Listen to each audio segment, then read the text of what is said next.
This is the fifth of fifth of five, the final of five presentations that have been taking place this year, starting I think back in January, maybe February. So to begin with, we'd like to thank all of our sponsors that you see here on the screen: Allen Construction, Giffen & Crane, Canal Collective, Appleton Partners, Santa Barbara Independent, Harrison Design, Darragon Group, Village Properties, Suzanne Elledge Planning and Permitting, and Ashley and Vance for making this series possible. And for those of you who have not seen any of these yet, or have seen some of them and not all of them, tonight we're going to be doing a quick, brief little recap of some of the highlights that we've seen throughout this series, the four talks and symposium before, and then we're going to go into a series of four sort of deeper dive questions that have come up throughout our throughout our four previous talks, as well as questions we've received from email in between. So we went through them all and selected four great topics to discuss, and we'll have a great mix of our panelists who are experts in various fields that are here to join us and talk about Santa Barbara and the future in remembering the past. So, all right. So with that, let's kick off here. This idea actually is not new. It's actually a spin-off of an idea from over 20 years ago when Plaza de la Guerra, which just so happens to also be being considered now to be revitalized. But when it was being seriously considered to be revitalized in 1999, there was a symposium that they pulled together various experts and the Santa Barbara Trust for Historic Preservation did, and hosted a symposium. So it's in that spirit that we are sort of continuing that tradition. There was also a symposium that the Trust did for about 2 years ago that hosted as well in pre-pandemic times. An in-person symposium, a couple days of events and talks and discussions. So it's in that vein that we're here tonight at the culmination of this. And sorry, I forgot to introduce myself. For those who don't know me, my name is Anthony Grumbine. I'm the current president of the Santa Barbara Trust for Historic Preservation, and the current chair of the Historic Landmarks Commission for the city, and have served on that for a number of years now. Along those, so speaking of history, so as part of the symposium for Plaza de la Guerra showed us and talked about and reminded us of the foundations of the city and the formation of city planning dates back for Santa Barbara in terms of the layout and what we have today. Dates back to the Law of the Indies and the Spanish settlement principles that they set up. Now, obviously, the Spanish settled here in great part because of the Chumash that were already settled here and already well-developed civilization and culture, and they became part of it as well, but with their own city formation. And as you see from these diagrams in the bottom, these sort of summarize some of those the principles of planning of the city, and that we see play out in Santa Barbara. So the grid and sort of the plaza in the middle of the Presidio, as well as the plaza in the middle of the city, and the Santa Barbara's in the bottom right, Santa Barbara, and the block scenario where you actually have these little paseos that work their way through the block, which is very unique and specific to Santa Barbara as it has developed. So at the beginning, we looked at the history of Santa Barbara. We looked at how it was actually a Victorian city, very much like many of the Western Victorian cities at the end of the 1800s, and how it developed to be what it is today. But this is obviously a striking image from the 1800s. And now much more close to what we think of as Santa Barbara. These drawings in the 1920s showed where the major steps went to remake the city in this Spanish colonial era vision. And so we looked at those examples of the drawings and how they actually, well, some of them or a lot of them weren't built actually as they had been designed, but actually because of the earthquake and because of the remodel nature of the city, it actually ends up with a slightly lower but very Spanish colonial city. part of our discussions have also led to looking at, we're obviously looking at the challenges that Santa Barbara has been facing, and this discussion has become especially big over the last 5 years or so, and with a series of the American Institute of Architects did 2 charrettes over the last 4 years or so, and design charrettes to help for revitalization efforts, both on the business side of things and on the residential side of things, looking at how to incorporate housing and ideas like that. So along that vein, some ideas of looking at the past, and that's been part of our theme, and what makes it Santa Barbara special, and some of the lessons that we can learn from the city and development of the past or design of the past, and to inform our future as we go forward. And then this was a summary of sort of some of the building types that we have here in Santa Barbara, from the least dense little tiny bungalow at the bottom right, bungalow courts, all the way up to the Libero building by Julia Morgan, the Baylor building, as it's also called, or as it is originally called, and sort of the height and density of a very large mass, and so sort of looking at what we currently have as a way of framing that conversation. Dr. Dennis Dorden, who is one of our panelists here tonight as well, gave a great presentation, and he had actually given a presentation on a symposium 2 years prior as well, in terms of Santa Barbara, looking at it as part of the City Beautiful movement, which is part of the larger context in the country, and as well how it has played out, has played out uniquely as a themed city to this present day, with a number of really telling and talented designers as being part of it, including the Cabrillo Boulevard design that we have. That's a Olmsted design, very famous landscape architect. So as part of a number of, this isn't the first time that Santa Barbara has been looked at. It's been looked at for many, over the centuries by high-level designers. So, and I thought this was a great sort of summary slide from Dr. Dennis Dorden on the idea of planning. And so idea to plan for individual character and looking at what makes Santa Barbara very unique and precious, and that as being the main driver of it. And that was Charles Chaney, which was a major planner in the 1920s as well. So we, Stefanos Paulzois, professor at Notre Dame, actually the chair at Notre Dame this last year he became, and author. He had sort of very good practicing traditional architect in Pasadena, very accomplished, and has written books and done lots and lots of projects on the subject of housing and development and density, and courtyard housing, which most architects these days have. He studied Los Angeles courtyard housing as various types. But he had this good critique of what's called FAR, and as part of this talk, we're trying to get some sort of architecture planning speak in there, but also try to make it also in layman's terms as well, because there's a variety of people who obviously are coming from this at all different from all different areas and levels. So floor area ratio, or FAR, is basically how much building compared to the overall site. And what this picture showed by Stefanos was showing was that you can have a large area where you make a tower, and that can have the equivalent amount of floor area ratio, which translates to basically how much housing you can have or how much building you can have. And you can have that same density, that same amount with a little tiny small building, as long as they're close together and you sort of pack them in. So little buildings packed in, or one big tower in a big sort of flat area is they could end up having the same amount of livable space. So obviously one of them is a very much more traditional and livable city versus the more modern tendencies.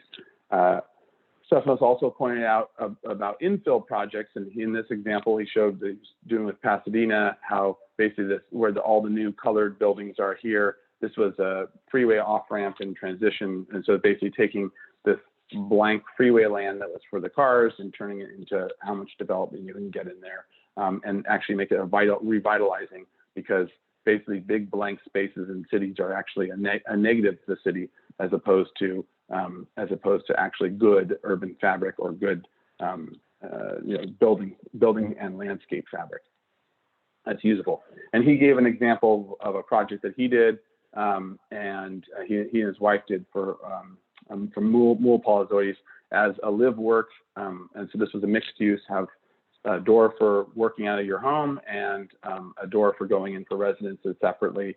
And this was a mixed use, very successful project in I believe it's Pasadena, it might be Los Angeles, but and obviously in the Spanish colonial revival style.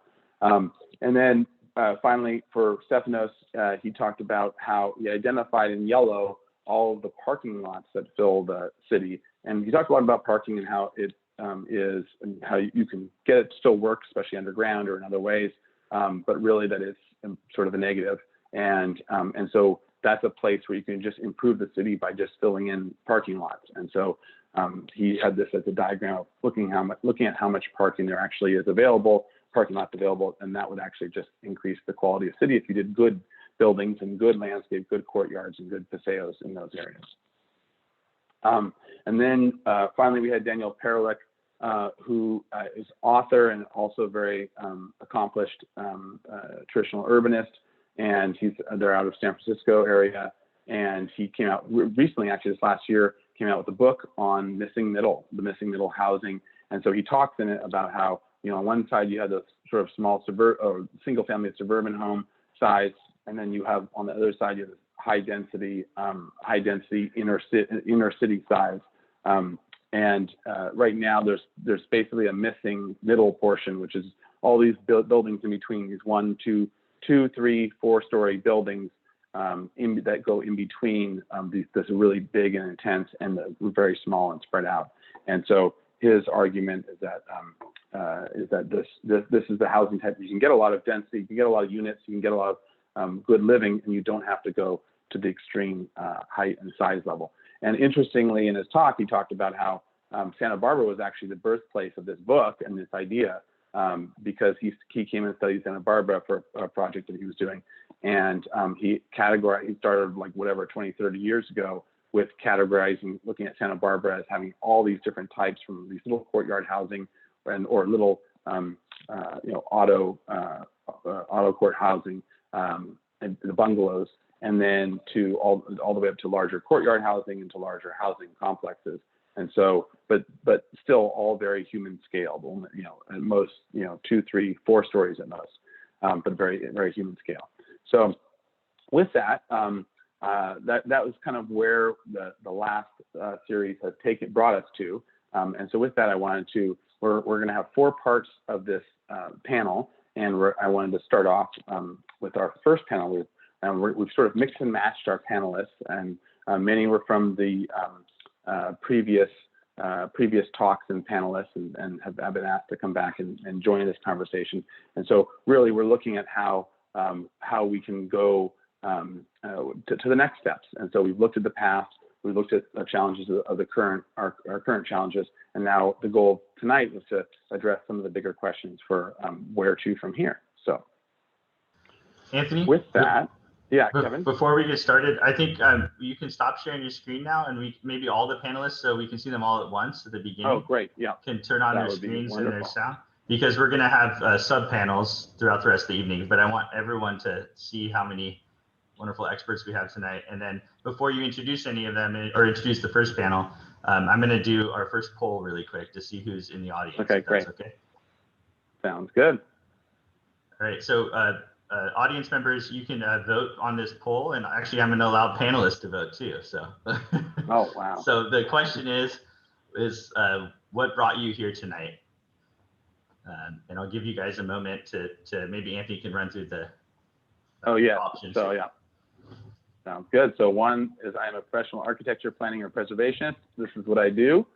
Second is I am an interested, concerned citizen that has been following this conversation because I'm invested in my city's future. 3 is I am a member of Santa Barbara Trust for Historic Preservation and follow the Trust public programs. 4, this is my first time joining the conversation and I'm curious to learn more. And then 5, where am I and how did I get here? And for all the 5 voters, hopefully you'll stay because you'll find it fun and interesting and learn something. because you're guaranteed that we're going to solve all of Santa Barbara's problems tonight, right here. 1 hour. We got this. This is the final. This is the final event, the culminating event. So if we don't, that's right. We got. If we don't knock it out of the park tonight, then it's all been a total waste of time. All right, we have about 4/5 of the audience and panelists have voted, so we're almost there. All right. Okay. And actually, while we're finishing off, why don't I just do a quick a name and sort of title so that everyone knows who our panelists are all here now that we're here, and just do a quick introduction that way, or how do you want to do it? Or do you want to do it with the individual panel? Let's do it with the individual panels. They can see their names. It's just because the poll is in the way of people's faces here, I think. So. Oh, gotcha. Yeah, okay. Yeah. But I'm going to end the poll. I think most people have voted, and you can read off the answers, Anthony. All right, sounds good. The results here. All right, so we've got 34% that are professionals. This is what they do. 39% are, which is the number of the top, which is our concerned citizens and following this conversation, the city's future. That's great. I think that might even be this might be the first time that we've actually had the top being the concerned citizens. That's great. The next one is at 12%. This is my first time joining this conversation. I'm curious to learn more, so that's great. And then 10% are the trusts from the Santa Barbara Trust for Historic Preservation. So welcome for that.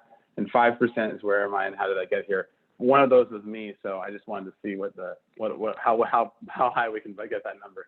So all right, well, thank you all for joining us. And along those lines, one of the things that seems to be a really great kind of approach with this group as well is that seeing it from multiple angles and understanding it from both multiple angles, but also multiple expertise, and not just being architects, and myself included, can tend to get architecty about our language and the way we analyze cities and buildings and everything else. And so it's good to also have a much broader range of voices and discussion in it, so that we can hopefully it can reach a broader audience as well. So, all right. So we've got our task in front of us. So let's why don't we break out into the first subgroup, and we can go from there.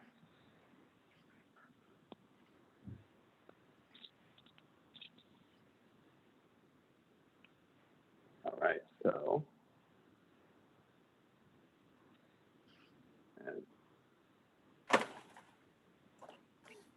Sorry, excuse me while I navigate technical stuff. I'm historically minded and historically technologically challenged. So. All right. Okay, so let's see.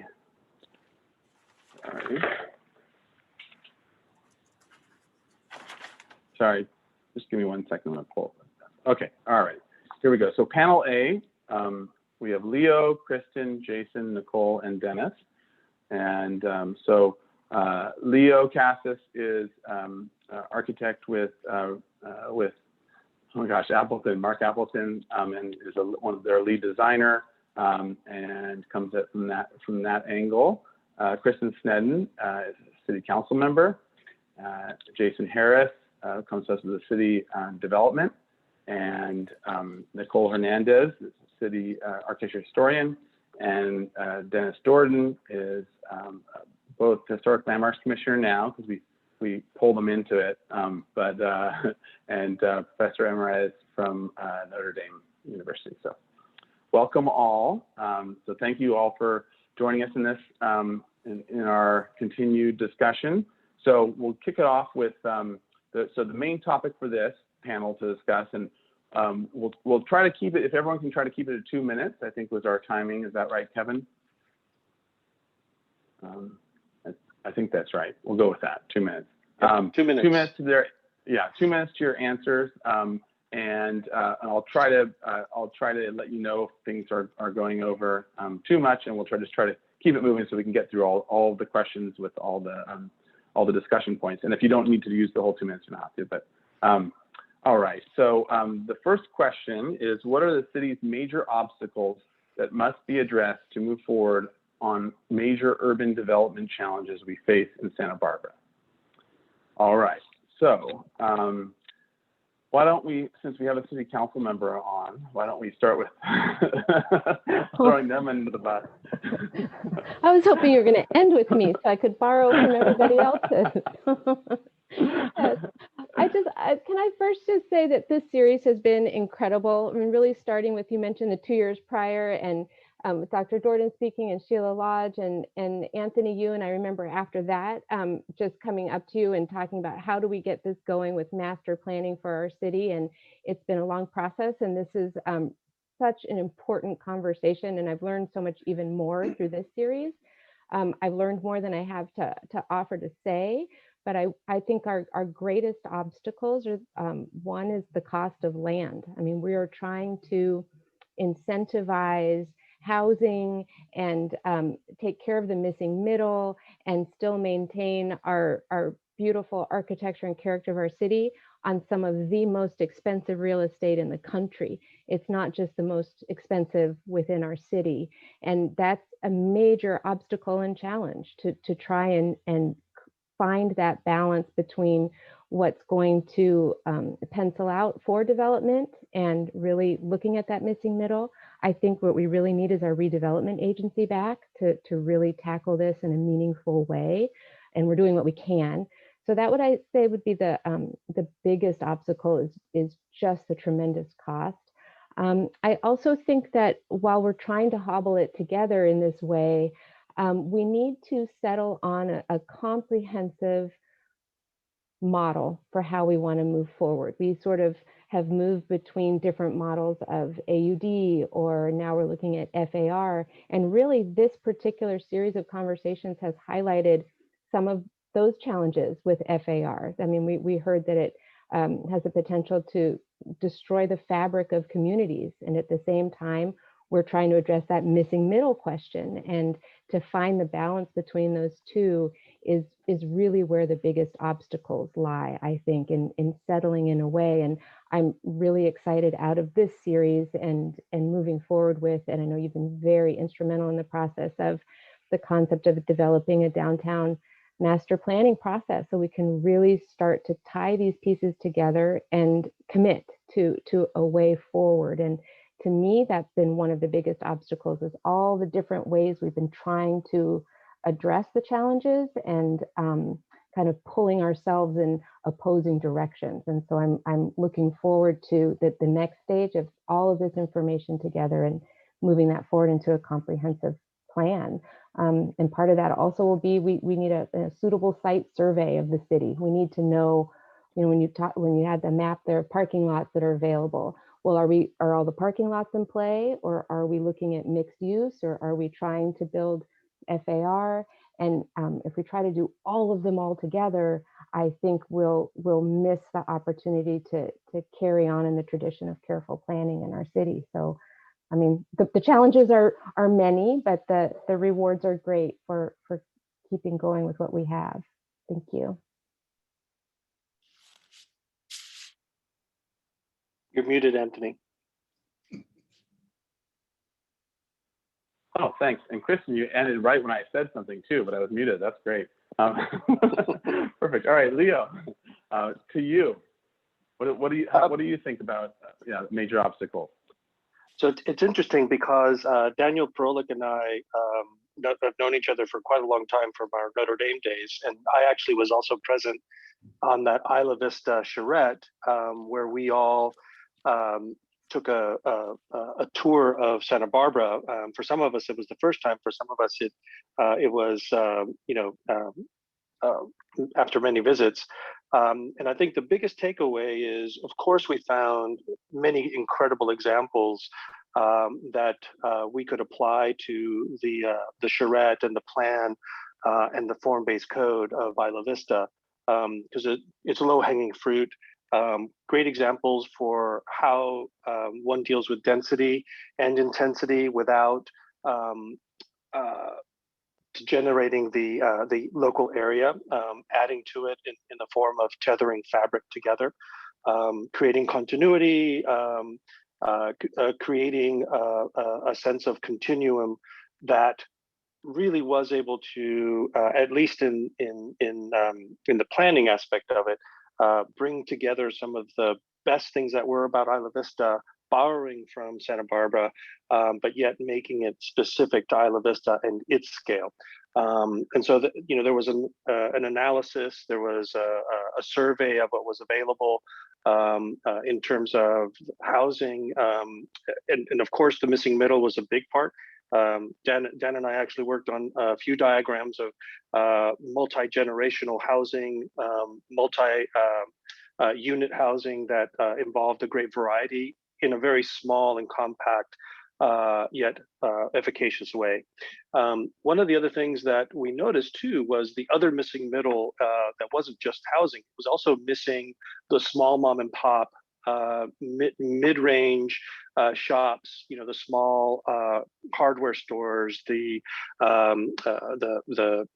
small grocery stores, convenience stores, all of those things that were part of a nexus and a node of a neighborhood. And you could almost sense when you were moving from one place to the other, like on Mission, for instance, where you have those wonderful shops, and as you're moving through, you're going into another area because all of a sudden the scale changes, the types of houses change. You all of a sudden find yourself in this wonderful neighborhood of Queen Anne and Victorian type of architecture that either survived the earthquake or was reinvented shortly thereafter.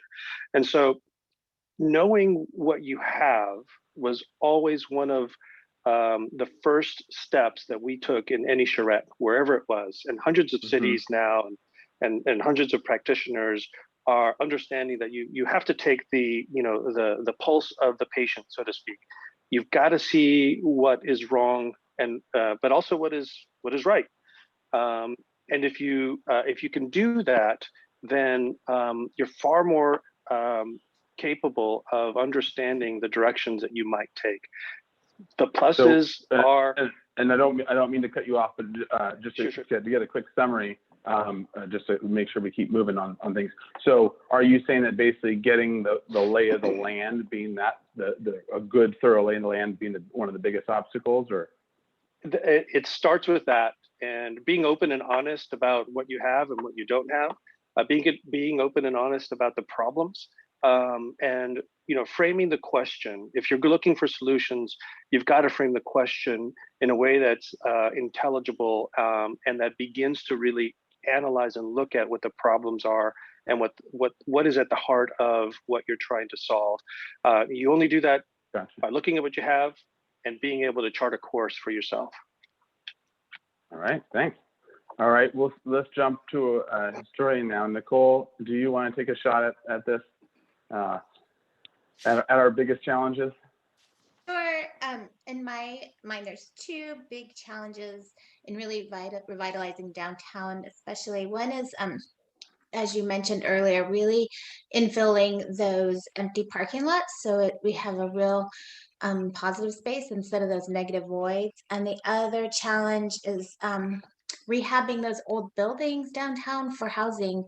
They were only allowed to be commercial for so long, and the cost of turning that into housing, getting all the plumbing in that is required for housing, is really challenging. But I've seen other cities, turn big warehouses into housing. I know it's possible, but it's very expensive, and that is a challenge. I just think cities are so great because they have all these historic buildings that give them these really unique sense of place. They never look like one another. You can always distinguish them.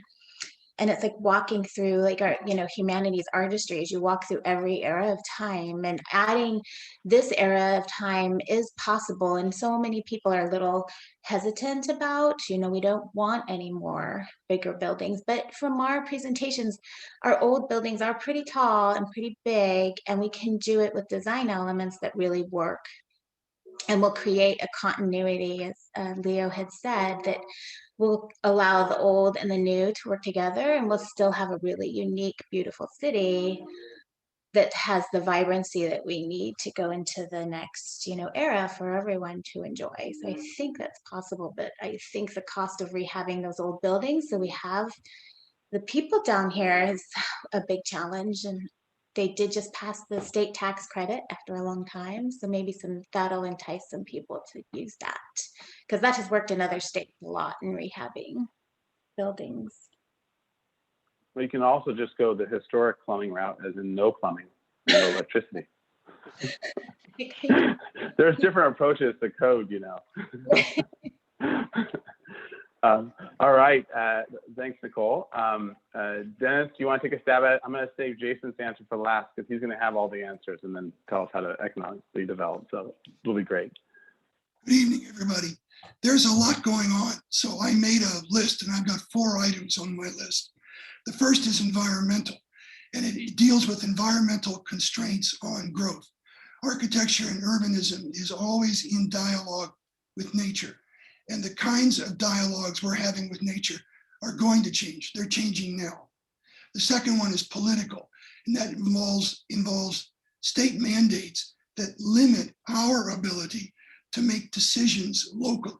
State mandates that set targets or that affect the process that we use to make decisions ourselves. So that's a political one. The third is very much a design issue. It involves the ability to present options to the community in ways that are very understandable. And for me, that means very good, informative visualizations of options. Because right now we're swimming in an alphabet soup, AUDs, ADUs, FARs, and so forth. And it's often difficult to just read the texts of these various alphabets.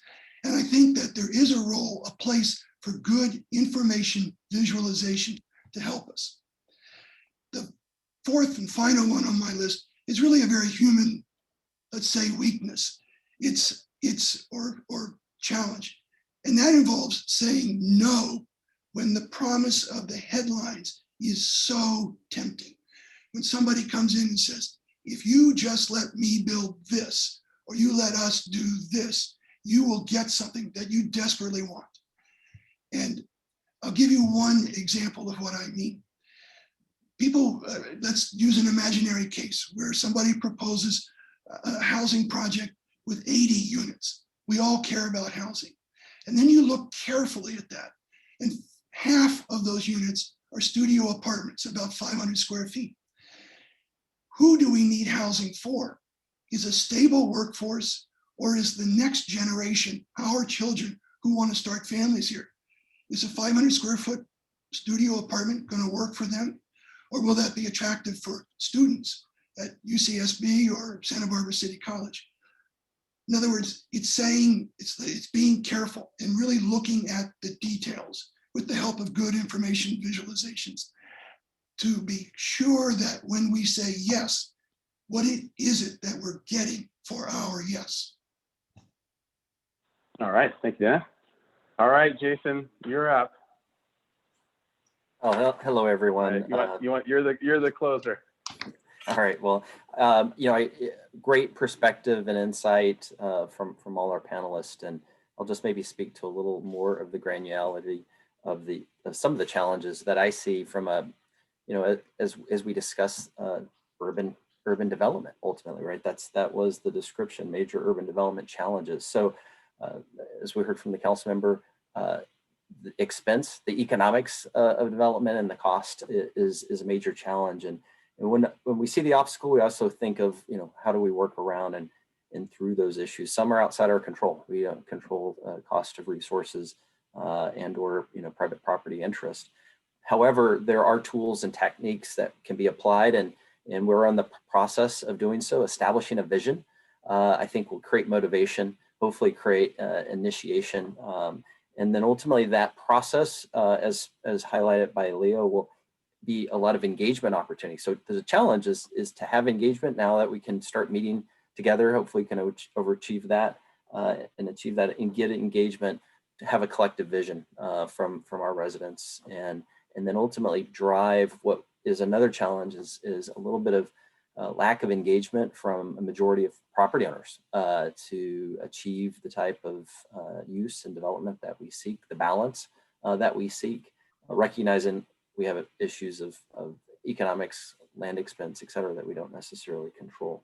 So we have a wide range of challenges. The exciting kind of perspective is we have initiatives underway to pursue those mass selection of advisory committee to get that, start that engagement process, master planning as an effort to employ developing a common vision. We have the basis of that, so developing that out further.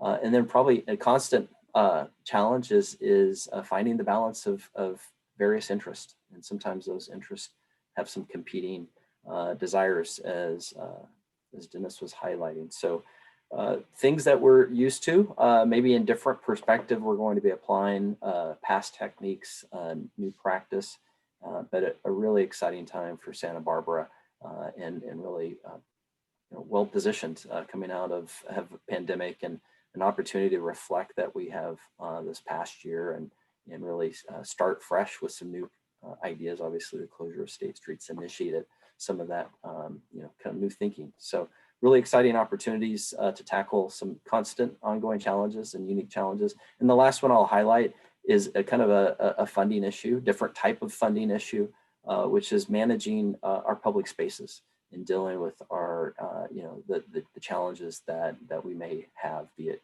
crime, perceived crime, safety, active, clean spaces. So that's kind of an ongoing, it's again a resource issue, and again, back to finding new tools, since we no longer have redevelopment, is a need to challenge that, address that challenge. So thank you. Great, thank you. And I'll just throw on one little final note here. For those who don't, because we did get some questions about this throughout the talk. For those who don't know or didn't realize the full extent of it, part of this, the housing discussion as part of the revitalization, has also been in relationship to the state, and the state of California has decided that they want to increase housing and have assigned metrics that need to be hit by the cities, and also as if things are sort of seen as standing in the way of which includes things like design review or other, then those are being consistently stripped away in terms of how much local control there is. So for those that, because there's some comments that, why change Santa Barbara at all? It's great the way it is. It's just fine. One of the answers is because we have to address these things. Otherwise, if we don't address them well, they'll get addressed poorly down the road. So that's also part of the effort, is to actually get the city that we want in the end, and not something that gets forced on us. So, all right. Thank you very much to panel A for fielding this question. And we'll move on now to panel B. And the panel B is Henry, Nicole, Anne, and Jason. So if you all could turn your cameras on, and we can kick off to the next question and sort of topic, really. Speaking of revitalization, and since we are at least partially historic minded here, so our question for panel B is, what should the role of historic preservation be in downtown revitalization? So with that, we'll hopefully get some of the various nuances of potential ways in which it can be part of this whole conversation. So why don't Anne, if you wouldn't mind, as our executive director here, leading us off with this, taking a shot at it. Sure, thank you, Anthony. And just full disclosure, I'm a historian by training, so I may be a little bit of an outlier in that area, which is good for this series, I think, because we're trying to encourage speaking across traditional boundaries. So coming at it from that perspective, I think the most well-known answer to this question is heritage tourism as a way that historic preservation is used as a revitalization tool. And so heritage tourism is the practice of attracting and accommodating visitors to an area, especially based on its unique and special aspects regarding history, landscape, or culture. And heritage tourism can be really transformative for a community through lodging tax revenues and other revenues from visitation. And we have a tremendous number of well-established and well-operated historic sites in our community, and amazing architecture throughout the city that makes this a global draw for heritage tourists. But there are several other ways that historic preservation can be used as a wonderful revitalization tool. And there's great new research out there from the National Trust for Historic Preservation's Green Lab and the National Trust Atlas of Reurbanism, and you can find those online. And also this book by Stephanie Meeks called The Past and Future City. I highly recommend it. And some of this research demonstrates the importance of preservation to our collective identity as a community, historic preservation helps tell us who we are and what matters to us. And when we have a strong collective community identity, people and citizens become stewards and caretakers of the places that matter to us. And when you care, you reinvest in those places. And historic preservation, therefore, encourages reinvestment in communities. This new research also shows that neighborhoods with areas of older, smaller buildings and mixed age blocks boast 33% more new businesses, 46% more small businesses, 60% more women and minority-owned businesses. So taking care of older buildings provides incubators for entrepreneurship and for local business, which is something that we all want, everyone on this panel and in the audience. The research also shows that more people, and especially more younger people, want to live and work in dense, walkable, active, architecturally rich areas. And much of the renewed interest in living and working in cities is focused on the older, historic places that have these qualities. It's also, I think, important to note, and I keep waving this flag, that historic preservation is part of the development and planning ecosystem in our community. It's not set apart from it or in opposition to it. Preservationists, I know this sounds odd, we're great change agents. When we restore and conserve and adaptively reuse a resource, we're returning a deteriorated resource to the community. Preservation also supports our great local architects, contractors, and engineers, and close work with the city. And we can provide jobs and support jobs. And in return, those entities should support historic preservation, which is why we're all here tonight, right, with the Santa Barbara Trust for Historic Preservation. Another point about adaptive reuse. Adaptive reuse extends the life of existing resources. It's a sustainable choice. We need to encourage and make it easier for developers to imagine reuse opportunities and to encourage new construction that's compatible with existing. And my final point is that this work, in a lot of ways, is not new.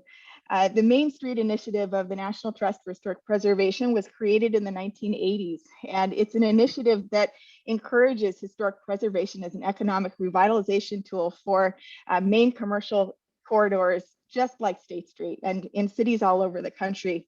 And the California Main Street Alliance, provides a framework for organization, training, networking opportunities, and access to resources that communities like ours can use to revitalize their old historic commercial districts. And I strongly believe that Santa Barbara should join. And so, and I hope that might be an initiative that comes out of this conference.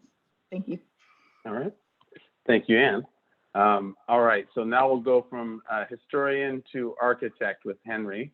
Do you want to follow up your thoughts with that? Yes. And actually, I might mention we see Henry a lot in the Historic Landmarks Commission. He does a lot of work on historic properties, so he knows it from that side of things too. So and from the private owner side of things. So, all right. That is correct. Thank you, Anthony. Well, first let's start with the definition of preservation.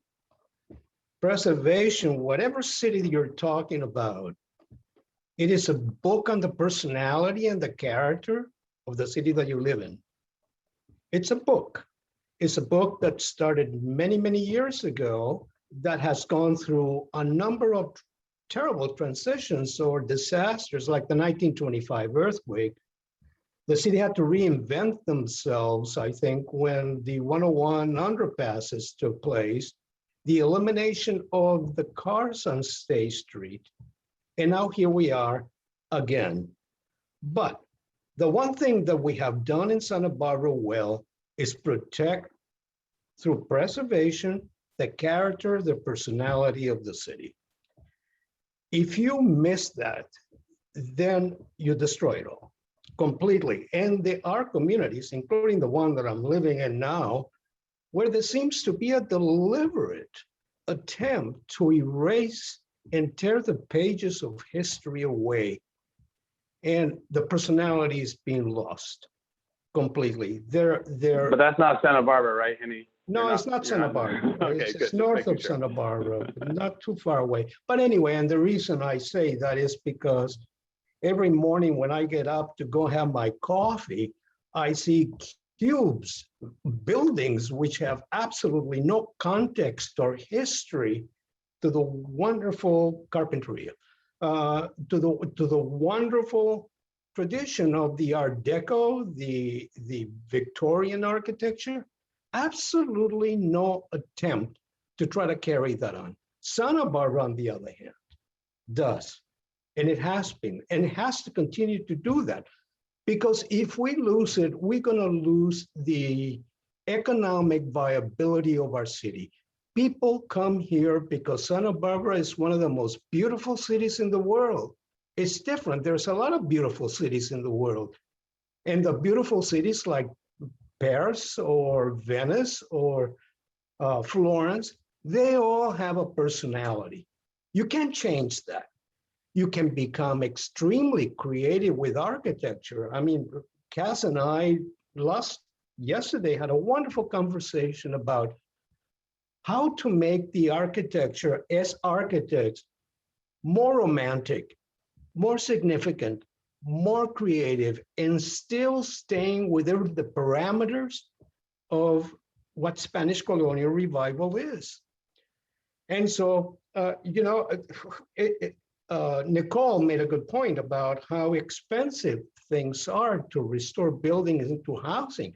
On the other hand, there's a ratio between expense and profit.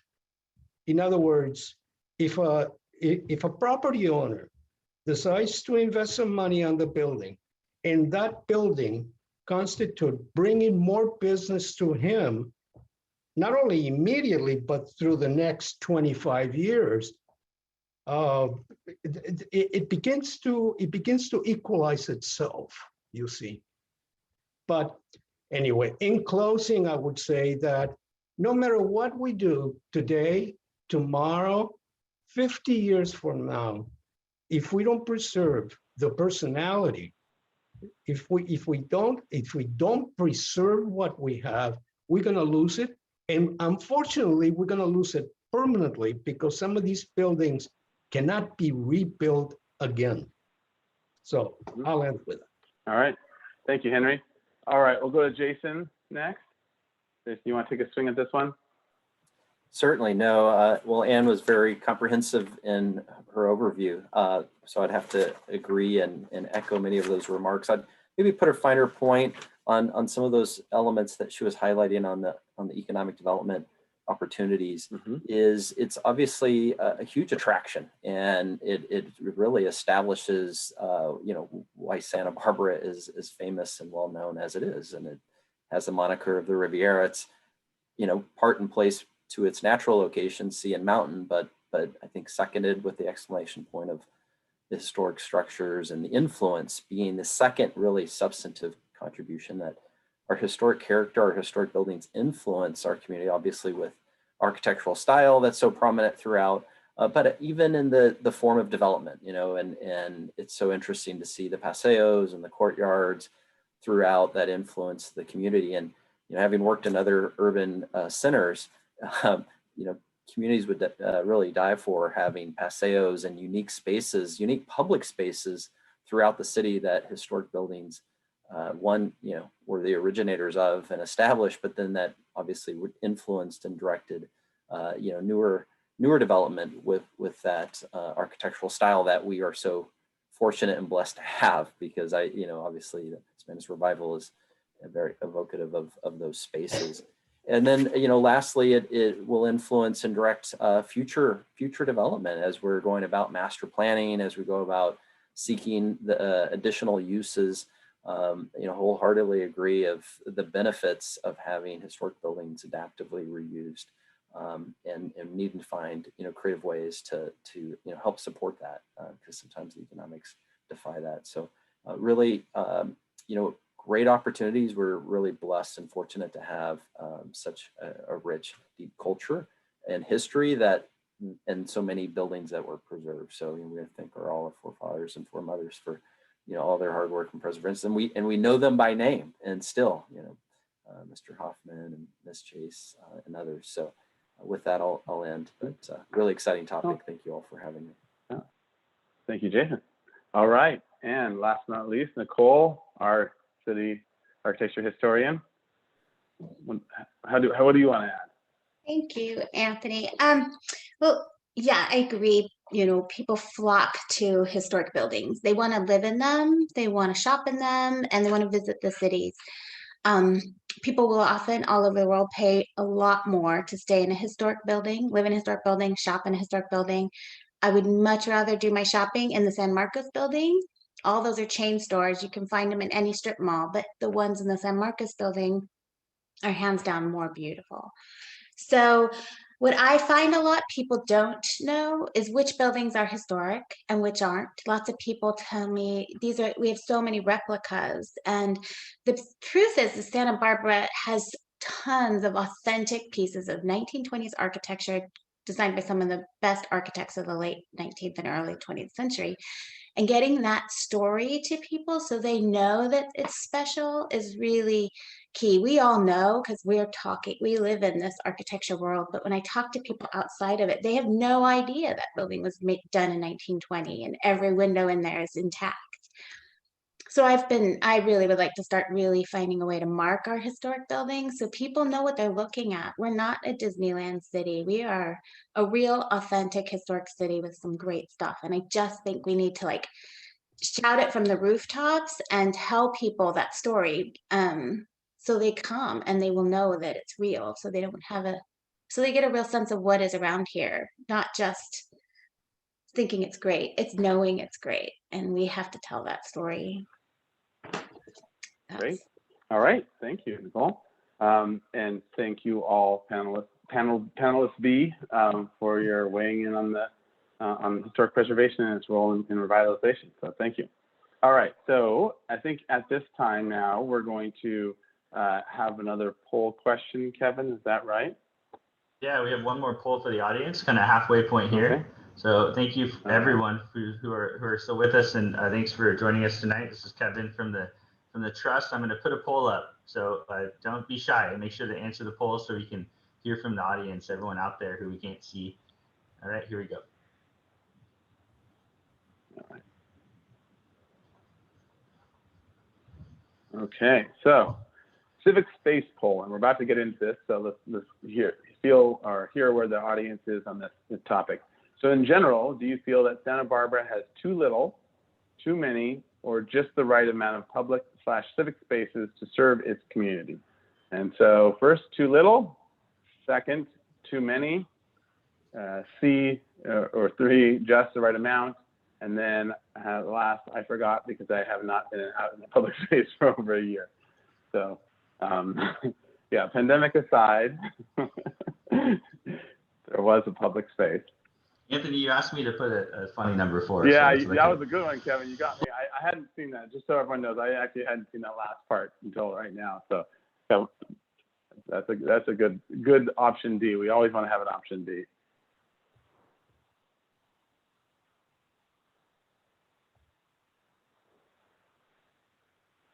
Okay, so if you can fill that out.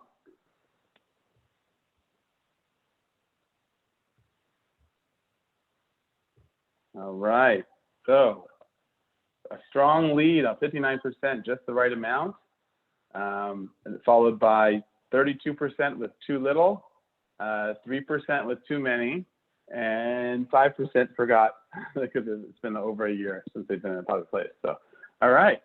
So that's interesting. Okay, so with that, let's go into our panel C with Henry, Cass, Nina, Robin, and Dennis. If you wouldn't mind all turning your cameras on, and we'll kick this next one off about public spaces. And just a sort of a prelude to this question, for those of you who have seen, and I don't know if Kevin, you can put this up in the chat at least eventually. That's not you right now, but for people, for those that first talk that I mentioned, the symposium that I mentioned from 1999 was really a fantastic delve, because it was on De La Guerra Plaza, and so they started with the question of what is a plaza and where does it come from and what's its role and what is City Hall and what's its role, and they actually kind of dived into what is the city and where and what are the various pieces, from commercial to residential to all the different places and spaces that play into what and actually make a city what it is. And it was in that discussion where you realize that all of the things that that we're talking about now are actually very much relevant before, and were actually addressed in that conversation. So any of you who have not watched it, if Kevin could put it up, the link in the chat, or just go on the Santa Barbara Trust website. And you scroll down to the bottom, it's still one of the main links. I highly recommend it, because it talks about really what is the role of the city, and how it's not just about sales and mercantile, and it's not just about residents and residential. It's about living a good public civic life, and sort of coming together for that, and how those spaces and places in our grid and how our streets, how everything plays into that, and helps make Santa Barbara so wonderful. So anyways, so with that, let's go into our question for the panelists. So what is the role of public and / civic spaces in the revitalization of the downtown core? All right, so why don't we kick this off with Nina? We'll let you take a shot at it. Okay, thank you very much. You know, I'll echo some of our earlier speakers in that I really see our public spaces defining our community and distinguishing us from other places. And I think about inspired design and how we involve and engage the whole community, and how we design them, how we include people beyond, you know, just the lead people and community leaders who are taking a large role in designing our public spaces. So engaging people in different ways. I think about, you know, what I want in a public space, and when I enter a plaza and a courtyard, I want to feel a connection to my home, and I want to feel a sense of pride. I want to have a better understanding about the community I live in. And then when I visit another city, I want to learn about them. I want to know, you know, where they came from, and I want to understand what they value and what they find important. So just I put those in context of what I would feel as a resident, and then also as someone who is visiting and learning about a city. Just to tie into some of the earlier comments on housing, I do think that investing in our public spaces is critical if we want to see more housing investment.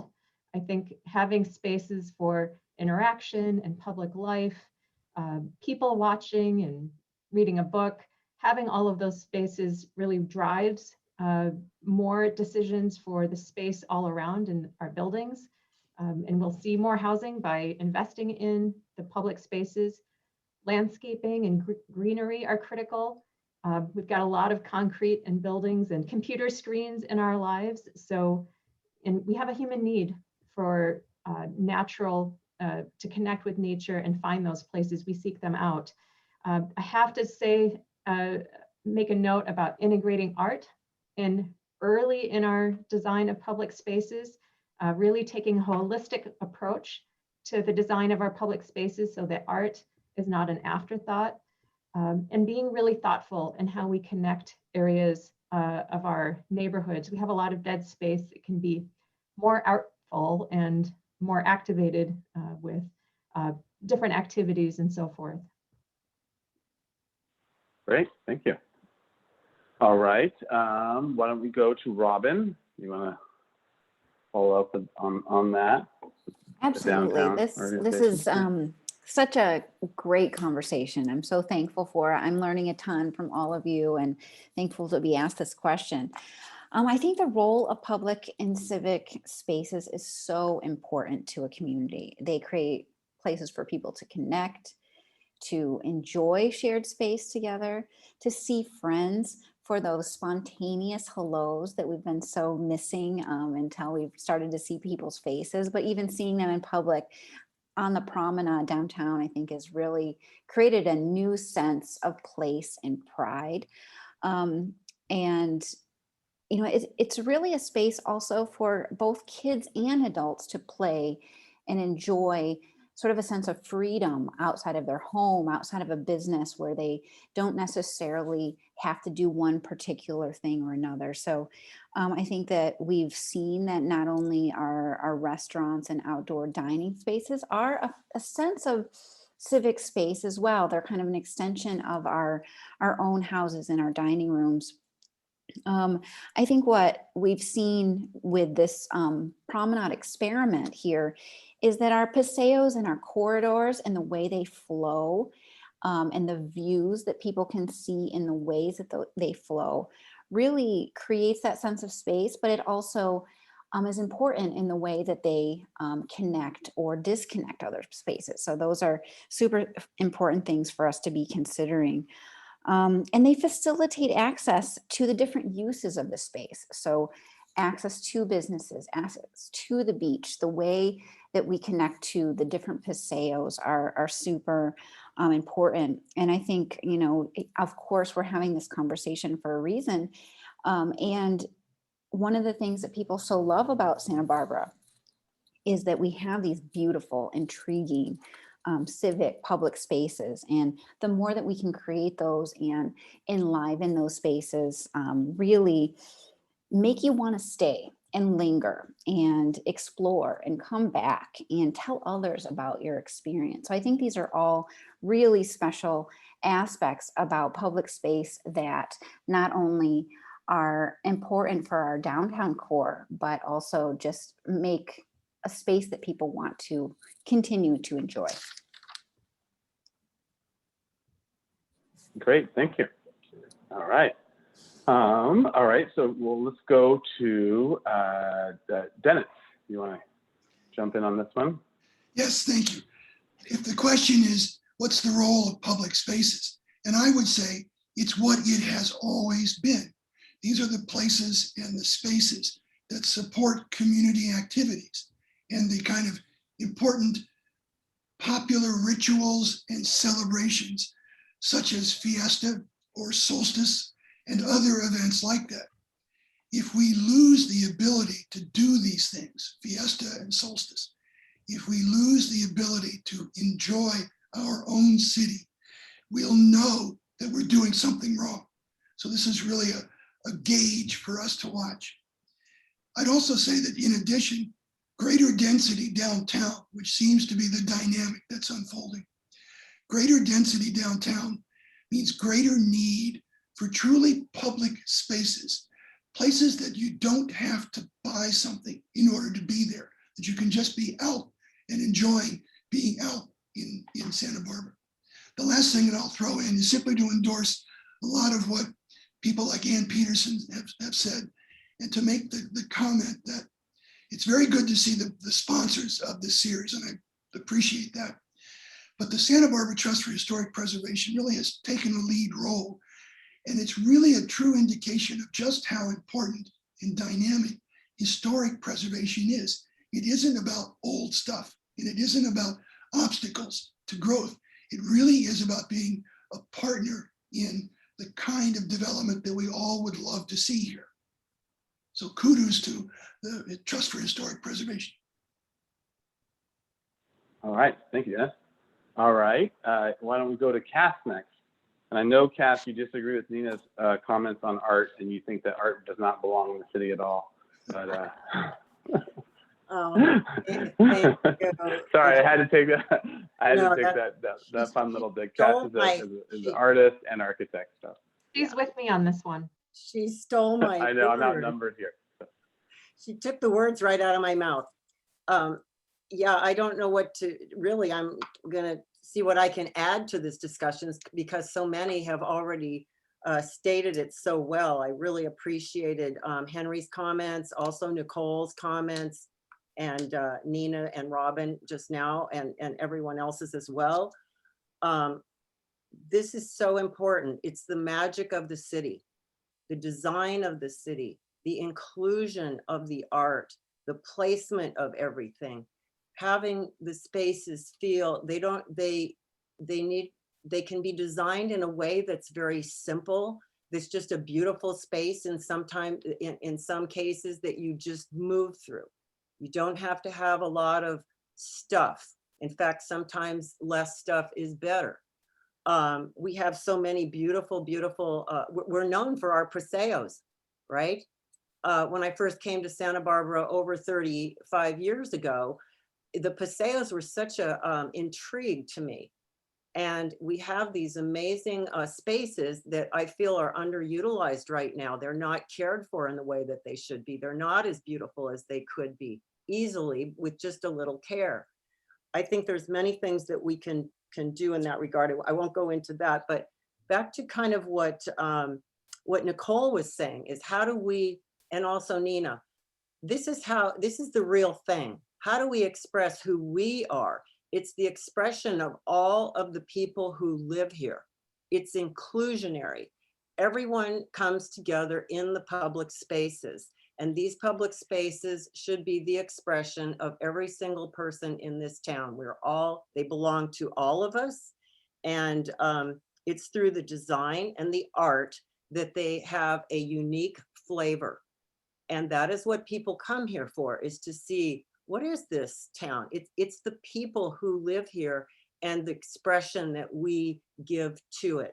So I will just say that, our history, our tradition of art needs to be nurtured. We need to move forward and find our new artists. We have been inspired by our incredible history of great artists who have given us this city as it is now. And now we need to move forward into the next generation and pass it on to the younger artists, and how they would like to express and make this be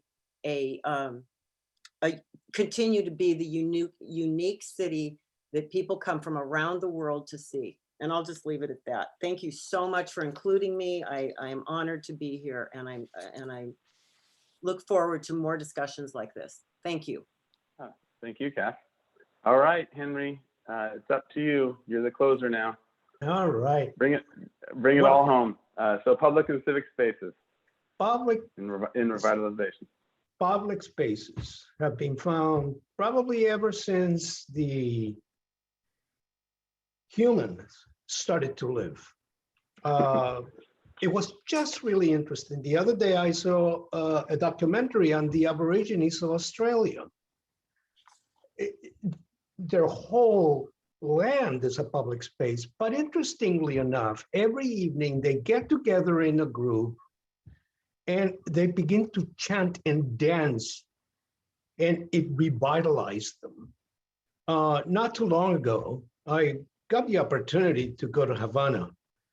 Now, the Cubans have an inherent need to get together and play music. They start playing music at 7 in the morning. And every time you go to a public space, they're playing music. You know, the Buena Vista Social Club type music. And people are eating in the public space. People are dancing. Even the dogs are happy. And so it's amazing. Public spaces are really an inherent need to humanism. You need it. And if you go back to the Renaissance period, at that point in time, they didn't have any internet or any text messaging. They didn't have anything like that. So what do? You have dinner and then you go to the public space. In Mexico, before the dating apps came into being, all the young men would sit around the plaza with music in the center of the plaza, the young women would just go around and around and around and around until one of the young men had the courage to talk to them. But at the same time, there were babies running around, couples listening to music and interacting with each other. That is humanism. That is necessary. And finally, it's really interesting for communities that do not have public spaces, they use the supermarkets to go and try to find some interaction with other humans. It is a necessary thing. In Santa Barbara, we really are lucky to have public spaces. And that's probably why the city's thriving. All right. Although I do have to disagree with you, Henry. In the Renaissance, they didn't have cell phones, but they had carrier pigeons so they could send messages. Yeah, my father used to take care of them. All right. Thank you all of panel C for taking on the public spaces question. And so now we're going to go with our final question of the evening. This is for panel D. So Cass, Leo, Nina, Robin, Kristen, and Ann. And so now, and I think actually some of it got touched on interestingly in the public spaces discussion, and also the poll question of the D. You haven't been out for the last year or so. It takes a toll in the public spaces realm as well in terms of interaction. So with that, so for panel B, our question is, how should the pandemic and post-pandemic experience influence the future development of Santa Barbara?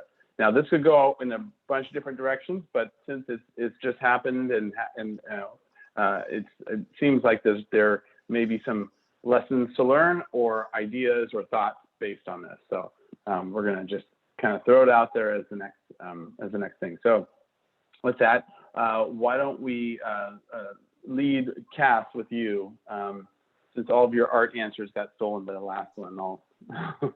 Yeah. Yes, well, I think what we all should know, and if we didn't know it before, we are certainly reminded during this experimental time that we live in Southern California. And guess what? We get to live outside. We are the fortunate people that get to live outside most of the time. And I think everyone is loving being able to, as we see in so many of the great cities of Europe and Mexico, being able to have outdoor dining all the time. I personally am just in love with it, and I hope it does not go away, and that we'll, through the process of the master plan, figure out a way for that to be permanent. I believe it should be. I've always felt that way since the first day I moved here. So I think that is one thing that is we should learn. And I also would love to see our buildings be able to be more designed or altered in ways that open up the indoors to the outdoors more.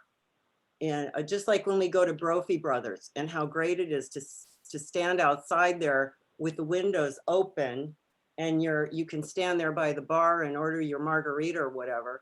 And it's just completely indoor, outdoor. The air is flowing through, the sunlight's everywhere. It's fantastic. So I think I would love to see that happen. And I hope we've learned from that, and even, preserving our historic, of course, always so important. But to enable with the many great products that are out there, beautiful doors that can fold open, and you can just completely open the space up and have really, I think, a healthier space and take advantage of our incredible environment in this garden city where we live. Thank you. All right. Thank you, Cass. Thank you, Andy. All right. Let's jump to Robin. We'll give you a shot at this. So what do you think? Downtown Santa Barbara and the post-pandemic learning experience. Wow, so many things to think about, right? We've all learned so much.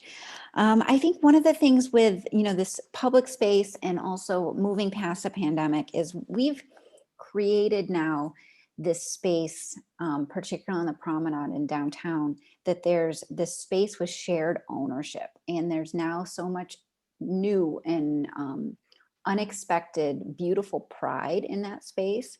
And so we've really, how we treat it and how we interface with the community and how we make it more accessible to all is really important. And so I think that we've seen so much community engagement, civic involvement, maybe more so than ever, about the way people care about this space. I think that's really important to just honor that contribution to our community.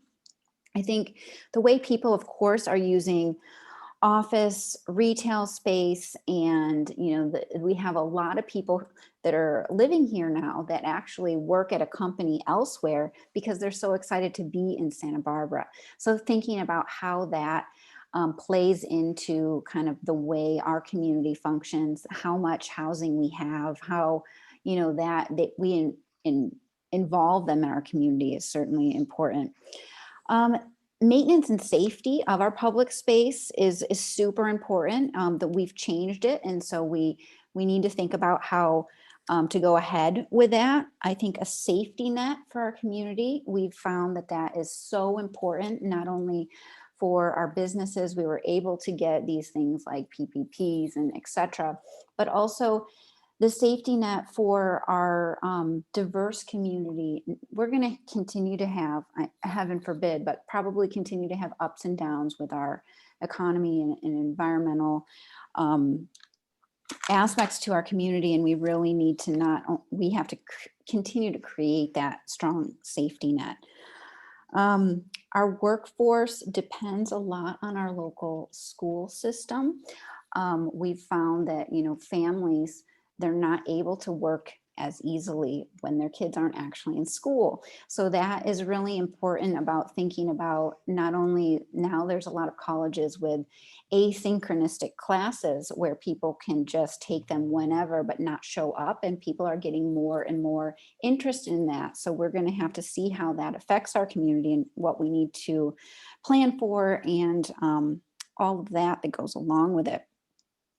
I think one of the things that we've seen is just how much our citizens care about our community and how we can continue to utilize this really engaged citizenry, their ideas, their input, and create further opportunities for their support and collaboration. We've solved so many things this pandemic, and what can we do collectively to continue to have that spirit and solve things, take bold actions like we did during this time, and see what else we can solve in our community.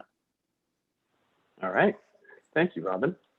Okay, all right, we'll take it to you, Leo. You want to take a shot at the pandemic? Sure, thank you for having us, and hopefully something, this all plants a seed that will grow some fruitful fruit for further discussion, further engagement.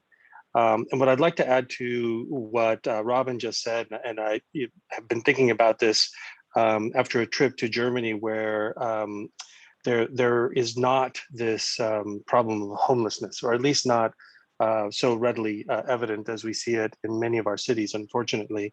And we asked our hosts, why, during our tours of, cities big and small, villages big and small, why there wasn't that issue. And, obviously they've invested in providing housing for anybody that needs it, anybody that wants it, or can be a part of it. The other services that they provide are mental health, job assistance. There's so many things that we can learn from places like Germany, where they have made an attempt and they've made a really goodwill effort to try and solve an incredibly diverse and problematic issue to deal with. And it's a people thing, and we've got to deal with each other in that way. If there's one thing that the pandemic has shown us, is that how fragile and tenuous our relationships are, but also how resilient we as a people are in finding other avenues, finding other ways of coming together, going out. We came close. We became much closer to our neighbors because they were there, and we had a shared and common purpose, and that was connection, and that was being human to human, when we were all sadly missing that human connection because of the illness, the sickness. And so one thing that I'd like to sort of finish off with, since my time is up here, is there is so much good in Santa Barbara that we all recognize, we all love. We're all here because of that. None of us would not be here if we didn't have a sense that there's something worth continuing, worth preserving, worth replicating, worth emulating. And it's in that earnestness that we all have to see each other, listen to each other, be open to new ideas, be open to crazy and radical ideas. It's going to take crazy and radical to bring us back to a place where we are again engaging in ways that are purposeful, meaningful, and beautiful. And so that's our challenge. And I present it to everyone here on the panel, and everyone that is listening, and everyone that will listen to this recording. So thank you again for putting this all together, and thank you to everyone on the panel. Great. And I agree with Crazy Radical, as long as it's Crazy Radical Spanish Colonial Revival. Well, that is the craziest radical. Sorry, that's the I do not disagree. That is crazy radical, and and we see where that can take us, right? I mean, look at San Diego, exactly. Also another great example of crazy radical. Yep, that's great. All right. So from Leo, let's jump to why don't we take Anne now, and if you want to weigh in on this, lessons of the pandemic. Sure, thank you. Others have already mentioned, I think, how the public health restrictions from COVID-19 forced us to be experimental and change-oriented and creative. And boy, we got those street closures accomplished so quickly, created the parklets, and we learned how to move most of our public life online out of necessity. It was pretty amazing year. But I also reflect on, the racial and social justice reckoning that's ongoing in our country that really gained a lot of momentum during the pandemic year, in part because of the conditions of the pandemic, with all of us at home following the news so closely. And I hope that our community will maintain sensitivity and commitment to that discussion as we move out of the pandemic. I've been thinking about our public processes for development, and asking questions about how inclusive they really are. Are the affected parties always included? What are the risks of experimentation and emergency ordinances, for example, to issues of accessibility and equity for everyone in the community? And I don't have the answers to these, but I'm asking these questions in a way that I didn't before the pandemic. And I hope that we all will as a professional community. And specifically thinking about that topic with preservation, there's been a lot of great activity over the last year.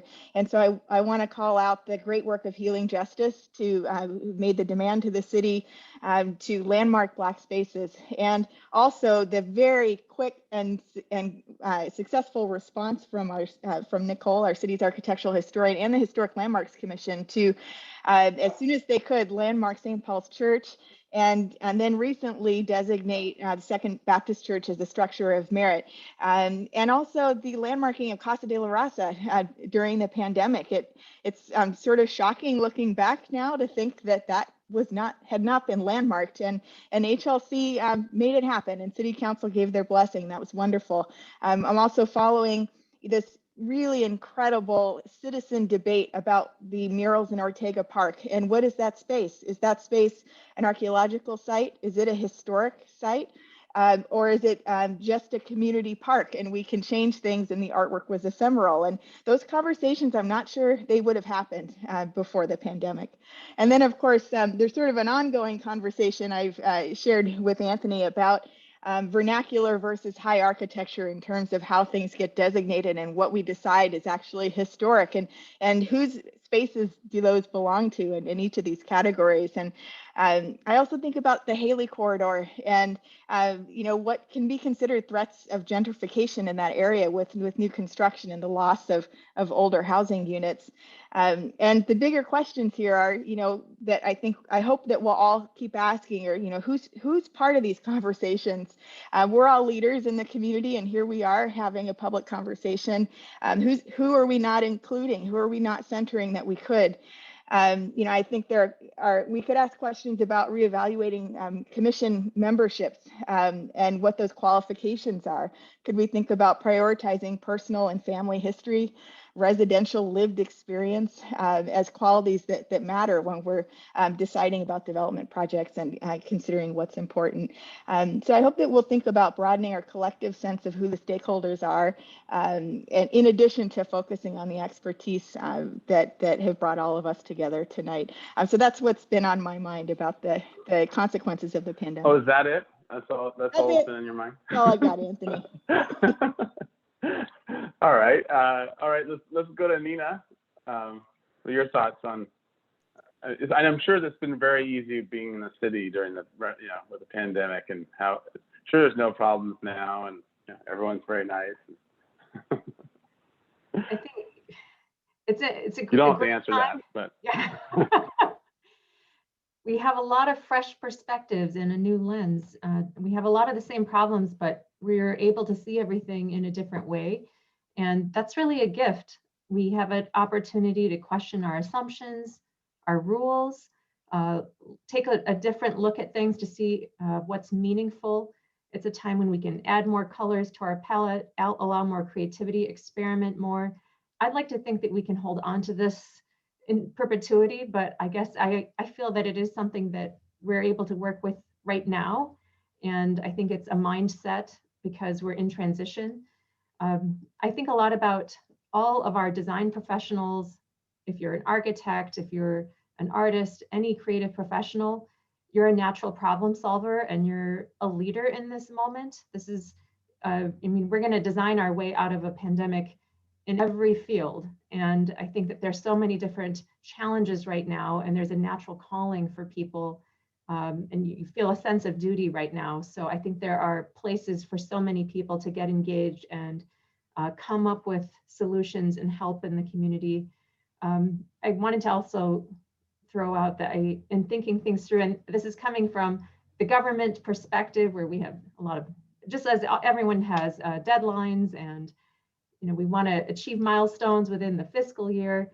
I think about how good design takes time, and it crosses all of it.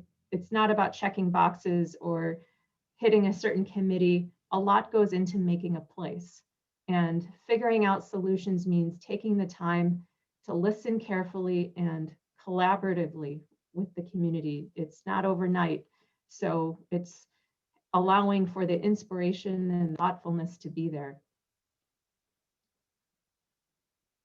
Great, thank you. Thank you, yeah.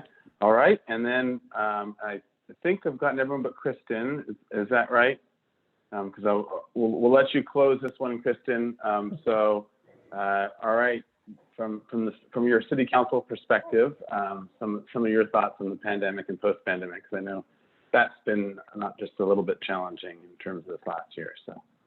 Yeah, I have to say this is a really incredible honor to be part of this conversation. I'm just all the panelists and listening, and we've all shared conversations about our homeless crisis and about housing crisis and about celebrating the arts and equity and architecture and the real challenges tying that all together. But we're at this really exciting time where we're really focused on these issues. And I think part of the silver lining of, I won't say the silver lining of the pandemic, because there really doesn't seem to be any, but of the conditions that the pandemic put us under, was that we got reintroduced to things that are really important to us, to our, as Cass mentioned, our alfresco lifestyle, that we really actually enjoy being outdoors and not just eating or having drinks outside, but also, I'm a teacher at City College and I teach outside now. And we've learned that different ways to use spaces and that we really enjoy it, and that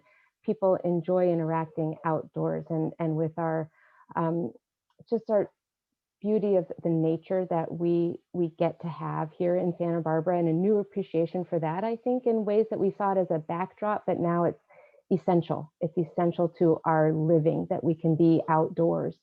And a new appreciation also, I think, for each other, and getting reacquainted with how much our human connections matter. We've all tried with Zoom, and this is a close proximity, but it's nothing like the appreciation of shared conversations and side conversations and the community building that happens through that, and just how people rushed back as soon as they could when we allowed people to gather together. I mean, that wasn't a trickle, it was a flood of people just couldn't wait to get back together. So with our new sort of focus on what we appreciate, I think there is, I really want to acknowledge what Anne was saying too, that we're in this time of sort of cultural, historical, racial reckoning, and those conversations are so much at the forefront. And I really want to applaud the Historic Landmarks Commission, the Trust, for sort of redefining what we mean by cultural resources. I think it isn't just Spanish tile roofs. Now we really are celebrating and in a different way, bringing that conversation to the forefront of our Black history, of our Chumash history, of our Chicano muralist history, and then also our Spanish history and Japanese American history, and in different ways that we just weren't integrating all of that together before. So I do think that in this excitement and exuberance, really, with where we are, there is a caution and to take it slowly, moving into the next phase. And I think we're in transition right now of post-pandemic planning. The temptation is going to be to rush things and to keep the experiment going permanently. And I think we just had this at a council meeting, and I really have to thank Cass and Anthony for really careful design guidelines for outdoor patio dining, but we're not quite there yet in the longer term planning. And that is going to take time, as Nina was indicating too. And I think we have to allow ourselves that time to do it carefully, because we really are in a historic moment for the next 100 years. I don't think it's hyperbole to say that.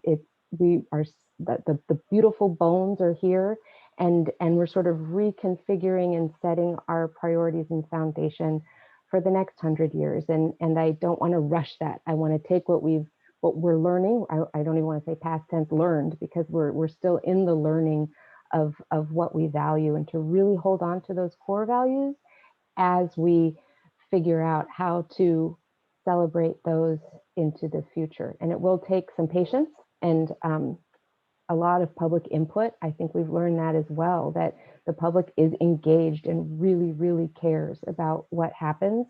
And we need to take our time to really listen to all of the public. There will be a lot of loud voices for particular interests, and it takes some patience and time to sort of weave those together into continuing on into the future for Santa Barbara. So, I mean, we're in a moment in history, and we're all taking part in it, and it's a really exciting time, and also just a time to be a little bit more careful in what we're setting forth for the time of the future. So basically, we'll wait till November 2021 before having that master plan, right? No. Not we'll October? Keep making incremental steps forward, but making sure that we have the space for it. And I think the pandemic conditions were this catalyst to give us this magic window for experimentation. We've been talking about this for decades, closing State Street. And I know many of us have pushed for this, and now it's here, and then what do we do with it? And so I just really want to thank you. That was interesting, actually. Historic Landmarks Commissioners commented after a couple of months of it being closed, saying like, yeah, I thought it would never work, and I thought it wouldn't be any good and whatever. And actually, I was wrong. This is great. No, no, I definitely think that this has kind of shown some of those, and I'm very hopeful that we'll keep moving and keep the momentum going with developing the long range plan that has been so long in the making and so hard that everyone's been working for. So including the AIA, including the Santa Barbara Trust, and for everyone to be thinking long term for Santa Barbara. So, well, with that, thank you very much, all of you panelists. And thank you so much for spending this evening with us and before as well, tackling these really tough issues. And really, it's in the spirit of the symposium. This is the discussion, but it's an ongoing discussion. So please continue to take these discussions with out and about with you, and to really continue the great tradition that Santa Barbara has had for a very thoughtful approach to the built environment and to nature, and to continue that for the next generation. So thank you all, and thank you as well to our sponsors who have made this whole series possible. Thank you so much to them, and for everyone, and I look forward to seeing you all in person soon. So thank you. All right. Thank you very much. Have a great evening. Take care. Thank you.